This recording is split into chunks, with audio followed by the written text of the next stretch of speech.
muchísimo gusto que esté con nosotros Jorge Cervantes, con más de 40 años como abogado laboralista. Él es director de Labor Business School. Además, pues ha trabajado y sigue trabajando mucho en este tema de las cuestiones laborales en nuestro país. Jorge Cervantes, ¿cómo estás? Amelia, muy buenos días a ti y a toda la audiencia. ¿Cómo está este año? ¿Cómo estamos cerrando este 2023 laboralmente hablando? Bueno, con muchas cosas, se han presentado efectivamente muchas actividades en la materia del derecho laboral. Particularmente podemos destacar la situación de que en este año se cerró el tema de las legitimaciones de los contratos colectivos de trabajo. Le explico muy rápido. De acuerdo con la reforma laboral, ahora se tienen que determinar por parte de los trabajadores, por medio del voto libre, directo y secreto, que efectivamente estén avalando ese contrato colectivo de trabajo. Había muchos contratos colectivos de trabajo de protección y hoy en día, con esta determinación que fue a partir de, ya hasta el mes de mayo, dejaron de existir muchos contratos colectivos de trabajo y cerca de aproximadamente 30,000 contratos colectivos de trabajo existen, y creo que ese es un elemento importante para muchísimos contratos de trabajo. Bueno, ¿Por qué 30,000? Son pocos realmente. Válgame Dios. Sí. Son pocos en función de los que existían, porque existían más de 100,000 contratos colectivos, 150,000. O sea, cada empresa podía tener su contrato colectivo. Claro, siempre y cuando así lo determinaran. Pero muchos de ellos a espaldas, o sea, muchos contratos colectivos de trabajo a espaldas de los trabajadores. Tenían celebrados los contratos colectivos con los empresarios y no forzosamente se plasmaban las necesidades y las condiciones de los trabajadores. Razón por la cual hubo esa modificación y ahora pues existe esta determinación en el sentido de que las revisiones de contrato colectivo de trabajo son auténticas y que cuando son revisiones integrales, es decir, las cláusulas y el salario, los trabajadores de esa empresa tienen que determinar si efectivamente aceptan o no los acuerdos determinados en ese contrato. ¿Quién dirige esta orquesta? ¿Los sindicatos? ¿Cómo llegan los trabajadores primero a conocer cuáles son estas condiciones del trabajo, estos contratos? Bueno, mucho tiene que ser el propio sindicato, que tiene que voltear otra vez hacia la base. Que para eso fueron formados. Para eso están creados, y voltear con ellos y decir si efectivamente están de acuerdo o no. Entonces, sí, el sindicato es el que negocia, pero al final de cuentas el trabajador es el que decide si está o no está de acuerdo con ese pacto que se haya presentado. ¿Qué es esto del teletrabajo? Pues el teletrabajo, sí.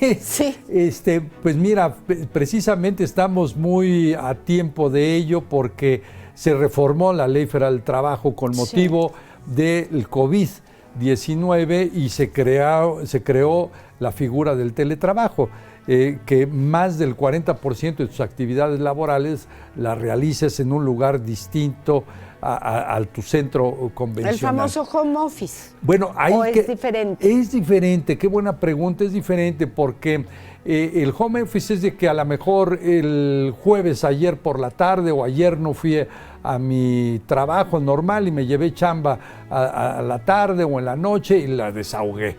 Pero este es más bien un trabajo permanente en el cual existen obligaciones, en el cual existen una serie de disposiciones por medio de las cuales la empresa le da una serie de elementos al propio trabajador para que vaya realizando sus labores. Es decir, le tiene que dar sillas ergonómicas, le tiene que dar escritorio, le tiene que dar o sea, acondicionar su espacio como si fuera en el trabajo. Como si fuera en el trabajo.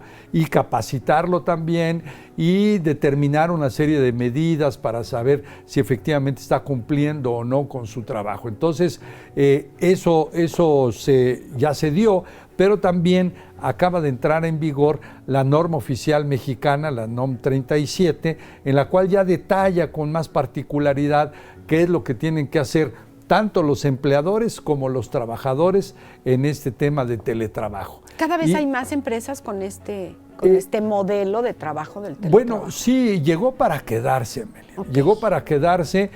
Sí, muchas empresas lo han impulsado, pero de alguna u otra forma también hay que considerar que hay una serie de trabajos que no forzosamente los tienes que hacer a distancia, ¿no? No lo tienes que hacer como teletrabajo. A lo mejor atención directa al público, los bancos. Sí, hay muchos que no pueden ser desde tu casa, ¿no? Sí, no son los idóneos para ello, ¿no? Sí. Pero sí, algunas empresas lo han hecho. Y eso ha permitido el que existe esta flexibilidad para desarrollar esas actividades. Bien. En el tema de reducción de la jornada, que que todo el mundo queremos trabajar, creo que 3 días a la semana. ¿Cómo vamos en este tema? Bueno, ha sido un tema sumamente discutido. Efectivamente se encuentra ahorita en la Cámara de Diputados, en la Comisión Constitucional, porque es una reforma constitucional, no a la ley federal del trabajo. Entonces la Comisión Constitucional ya la aprobó, pero hay que recordar que falta que la apruebe el Pleno.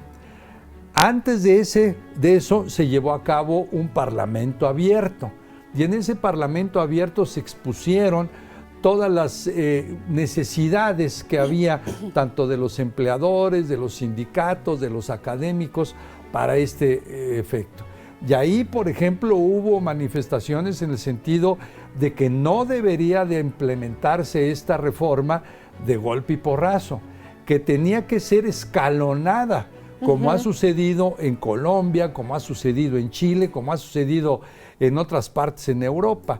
En tal virtud tiene que ser escalonada, y sobre todo la particularidad de aquellas empresas, las micro y pequeñas empresas, que no tienen la capacidad económica para poder implementarlo tan rápido, ¿no?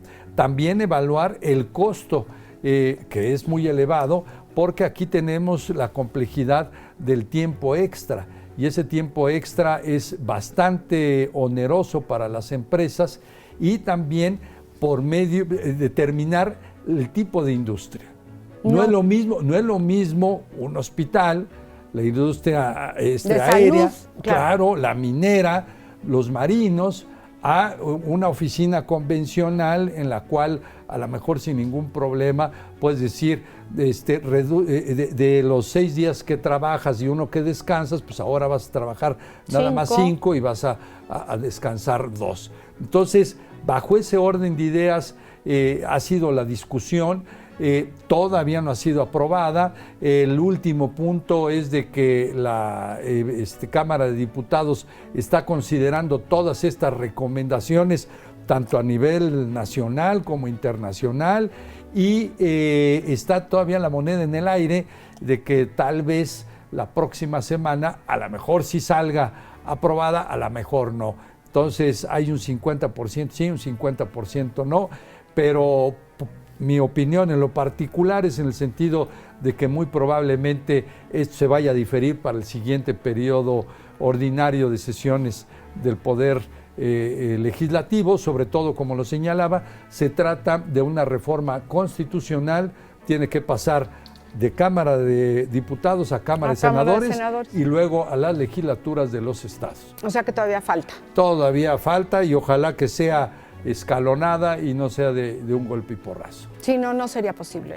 ¿no? Y no es conveniente para todos, porque igual hay empresas grandes que tienen turnos todos los, más bien dicho, laboran todos los días. 24/7, claro. Exactamente. Con diferentes entonces, turnos. No es tan sencillo. Por ejemplo, en Valencia hubo el apoyo por parte del gobierno para poder auxiliar a las micro y pequeñas empresas. En Alemania también hubo el apoyo de las universidades para poderlo implementar. Entonces no es algo sencillo, y por lo tanto pues necesita tenerse la calma y hacerlo periódicamente. ¿Qué podemos esperar laboralmente hablando para el próximo año, 2024? ¿Cómo viene? Bueno, viene muy importante. Primero, ya tenemos el incremento del salario mínimo del 20%. Segundo, de igual forma, el día 4 de diciembre salió publicada la nueva tabla de enfermedades. Cerca de 53 años aproximadamente, si no mal recuerdo, no se había modificado la tabla de enfermedades profesionales. ¿Qué dice la tabla de enfermedades? Bueno, primero señalar que esta tabla es la que determina que efectivamente por alguna actividad profesional yo tenga que realizar eso. Seguramente estarán viendo ahorita en pantalla cómo se han incrementado estas enfermedades. Me voy a auxiliar, son muchas. Claro, muchísimas. Para los amigos de radio también, para que nos enfermedades infecciosas y parasitarias de 21 subieron a 41, de cáncer originado por la materia laboral, por sus actividades laborales, de 4 a 30, enfermedades del sistema circulatorio de 1 a 6, trastornos mentales de 1 a 4, enfermedades del sistema respiratorio también fue modificado y así sucesivamente. ¿Y esto traducido qué quiere decir? ¿Qué quiere decir? Ajá. Bueno, primero que durante más de 50 años no se había modificado y por supuesto surgieron nuevas enfermedades. Claro. Entonces, y algunas otras se tuvieron que desmenuzar para poderlas precisar. Entonces, ¿qué es lo que tienen que estar al pendiente los empleadores? Pues por supuesto revisar esta tabla, revisar cómo se encuentran sus actividades laborales y realizar una serie de actividades para evitar que se puedan presentar estas enfermedades. Medida preventiva, que sería lo ideal. Muchísimas medidas preventivas. Y sobre todo ahora el tema de la ansiedad, el tema del trastorno del sueño. Pongo un ejemplo de la ansiedad, a lo mejor puede ser muy peculiar para los marinos. Imaginémonos un marino que tiene una travesía de una semana, 3 meses, y entonces pues nada más está en su camarote y sube a plataforma y regresa, sube y regresa y está pues, en un lugar reducido. A lo mejor sí tendrán algunas otras instalaciones para ver televisión y demás, pero de ahí encontrar cada uno de los empleadores la manera de cómo prevenir este tipo de cuestiones. Claro, es que hablamos de empleos y a lo mejor la mayoría de nosotros nos imaginamos una oficina, ¿no? Dices, pues, ¿qué problema puede haber o por qué va a aumentar o disminuir las enfermedades? Pero hay muchísimas industriales, empresarios que no se nos ocurre. Los marinos, los mineros. Lo que respiran, enfermedades respiratorias. Así es. Entonces sí hay una serie de sistemas en los cuales inyectan agua mientras están perforando para evitar ese tipo de enfermedades profesionales, pero hay muchas más, ¿no? Entonces, hoy en día las posturas de cómo estoy colocado en mi escritorio, claro. Aquellos empleados que también tienen mucho tiempo por estar parados, en fin, entonces creo que es positivo. ¿Sería conveniente que esto lo conocieran también los empleados?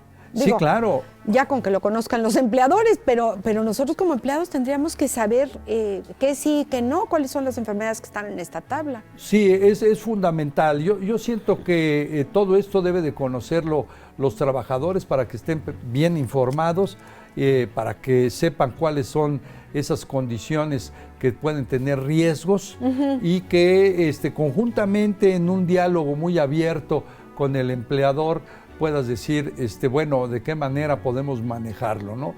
Y por supuesto también, si es que existe un sindicato, pues platicarlo con el sindicato y con las autoridades. Claro. El propio Seguro Social tiene mucha experiencia en ello, la Secretaría del Trabajo también. Hay que decir también que en estas enfermedades, que en esta tabla de enfermedades ahora se va a revisar cada 5 años. Ya no se van a esperar 50. Qué bueno. Y por otro lado, va a haber unas cédulas en las cuales se van a plasmar con toda precisión esos aspectos, ¿no? Oye, sabemos que están de manteles largos porque viene un evento muy importante en Querétaro. Efectivamente, vamos a estar aquí en Querétaro de manteles largos. Se va a llevar a cabo el Congreso Nacional de la Barra Mexicana Colegio de Abogados, en el cual se van a analizar temas de derecho civil, derecho penal, corporativo, nearshoring, etcétera, una serie de aspectos fundamentales, también laborales, y lo tendremos en el último fin de semana de febrero, y por supuesto que estaremos muy contentos de recibirlos aquí en Querétaro, y pues vendrán de todas partes de la República Mexicana y tal vez algunos expositores internacionales. ¿Y la invitación es para quiénes? Por supuesto que es para abogados. Pero juzgados locales, federales de aquí, académicos, los colegios de abogados de aquí de Querétaro. Entonces, para todos ellos es importante que nos acompañen en este congreso y se inscriban y podamos compartir. Pues felicidades y felicidades a Querétaro porque sigue siendo sede de los mejores eventos, como Así será es. este. ¿Algún correo, alguna página en internet que te podamos localizar? ¿O en dónde? Sí, claro. Primero, mis redes sociales, en LinkedIn soy Jorge Cervantes. En Instagram o qué tienes? en Hora X, ya, lo que era ahora es X, Twitter, sí. soy Cervantes Legal, y sí, el correo electrónico en donde me pueden encontrar es jcervantes@dlbm.com.mx. Jorge Cervantes, agradecemos muchísimo tu visita esta mañana. Saludos a la Ciudad de México, a la ciudad contaminada, ruidosa y con un tráfico impresionante, pero que sigue siendo una hermosa ciudad de México. Muchísimas gracias por la invitación. Muchas gracias a ti.